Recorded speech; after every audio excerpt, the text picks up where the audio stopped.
According to a recent segment aired on SportsCenter, the Los Angeles Lakers may have pulled off what's being called one of the smartest low-risk, high-reward moves of the offseason. A new report has surfaced regarding a player whose situation is generating real buzz, not just among fans, but also within front office circles. It's being viewed by many as a steal that could quietly transform the Lakers' bench unit. We're going to walk you through who this player is, why this is gaining momentum, and what it means for the Lakers' roster moving forward. Now, for context, the Lakers have made it no secret they're on the hunt for reinforcement, especially on the wing. They've been vocal about the need for a perimeter defender who can handle the point of attack. General Manager Rob Pelinka recently reassured fans that upgrades are on the way, and now we're seeing signs of that promise taking shape. The latest report from SportsCenter focused on the growing speculation around a key free agent,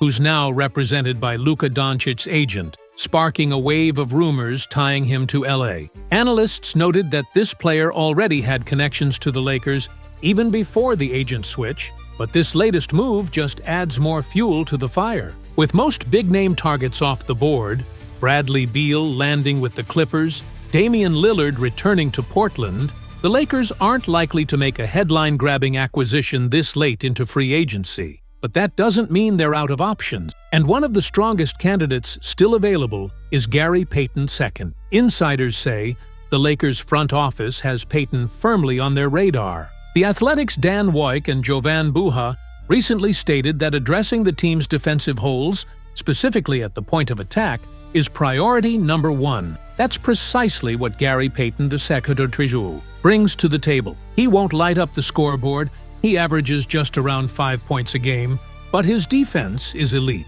That's been his identity in the league, and it's a skill set the Lakers could use in a big way. Backing up this report, journalist Anthony Irwin added that Payton is not only being seriously considered, but has also been on the team's radar even before signing with Bill Duffy. Now, it's worth noting that Irwin's track record has been a mix of hits and misses, so take it with healthy skepticism. But the combined reporting points to the Lakers taking a hard look at this potential addition. So, how would Payton fit in? Right now, the Lakers' bench depth is a mixed bag. Bronny James has been one of the surprise standouts of Summer League, possibly earning himself a rotation spot despite being the 55th pick. Meanwhile, Dalton Knecht hasn't shown much promise yet. Beyond that, the reserve unit still feels thin. As SportsCenter reported, there's an option to waive Shake Milton to open a roster spot, and sources suggest the team is considering it. The Lakers already have scoring from the likes of Doncic,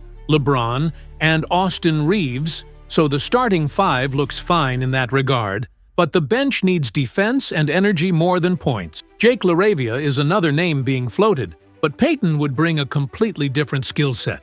Gabe Vincent, who struggled in his first season with LA, is still in the mix, though he's not known for scoring either. Payton, if brought in, would likely play around 15 minutes a night, with a very specific assignment: clamp down on the opponent's best guard. That's his specialty, and he's done it at the highest levels, including the playoffs. What makes this even more interesting is that whispers of a Lakers-Payton connection started well before he changed representation. That means this isn't a new development, it's just heating up now. With Beal and Lillard no longer options, this could be one of the Lakers' smarter pivots. As discussed earlier on SportsCenter, while the Lakers appear to have strong interest in Gary Payton II, there are still other names floating around who could influence how quickly or slowly this situation unfolds. Players like Al Horford and DeAnthony Melton remain unsigned, and according to sources, the Lakers' front office is doing its homework before pulling the trigger. It's clear they're surveying all available options, trying to determine whether a player like Melton will commit elsewhere or whether Horford, though a long shot, is worth pursuing in this final stretch of free agency. That said, Gary Payton II continues to stand out, particularly for what he brings defensively. Despite being under the radar for casual fans, those who follow the league closely know he's one of the most versatile perimeter defenders available, someone who can guard multiple positions, from point guards to small forward. A Lakers signing at the veteran minimum level, which is likely the route they'd take, could be a major win. The front office still holds a portion of their mid-level exception, but Payton would likely come in on a vet minimum, making the acquisition even more financially strategic. Now let's take a closer look at how this move would impact the Lakers' rotation. With Luka Doncic, Austin Reeves, LeBron James,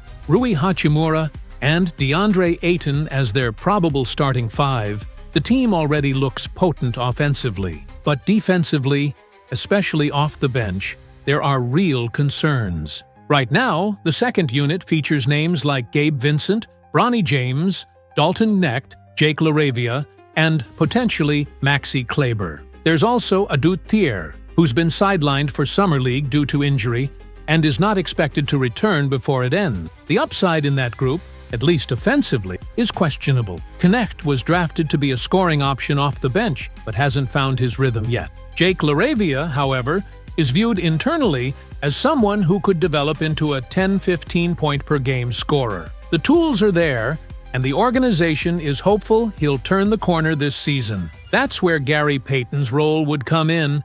He's not expected to add points, but to lock in on defense and bring energy and reliability to second-unit rotation. Payton is a career 34% shooter from beyond the arc and has been efficient overall, shooting 57% from the field last season and an impressive 60% the year before. With Golden State in 2021, he became a key part of their playoff rotation, showcasing his ability to perform under pressure. He's not going to log 30 minutes a night, but in a 15-minute role, paired with Doncic or Reeves, his defensive presence could help neutralize some of the weaknesses those players bring on that end of the floor. And this isn't just theoretical. Payton's ability to defend positions 1 through 3 is exactly the gap the Lakers need to close. Last season's playoff series against Minnesota showed how badly they missed that. Austin Reeves, for instance, struggled heavily to contain bigger, longer guards like Jaden McDaniels.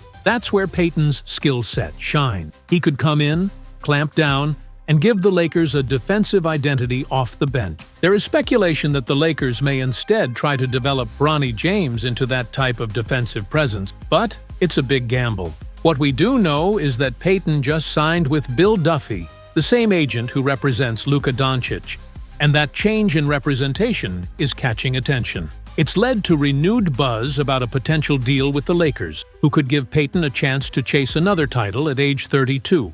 Let's not forget, Payton had a brief stint with the Lakers back in 2017-2018, suiting up for 11 games. Since then, he's carved out a respectable NBA career, thriving in his role as an efficient, defensive-minded reserve. And while he's not going to be the final piece that makes the Lakers unbeatable, adding a specialist like him on a minimum deal is the kind of marginal gain that often pays off in the playoffs. To wrap up the segment, there's also a quick update on Damian Lillard. He's officially re-signed with the Trail Blazers on a 3-year, $42 million deal. While the Lakers were loosely tied to him during the early days of free agency, it appears their involvement was minimal. Reports suggest that while both the Celtics and Lakers expressed interest, it was Boston that made the stronger offer, possibly involving the mid-level exception. The Lakers, by contrast, were rumored to offer only the veteran minimum, making it clear that their priority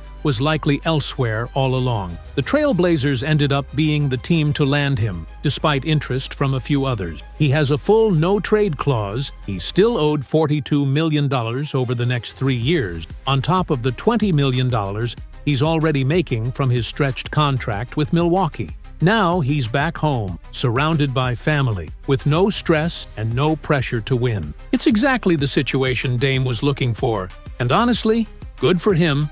As for the Lakers, they've got plenty more to figure out moving forward. This offseason is far from over, and there's still work to be done. But that's where we'll wrap things up for now. Let me know your thoughts down in the comments. Thanks again for tuning in. Y'all are the best.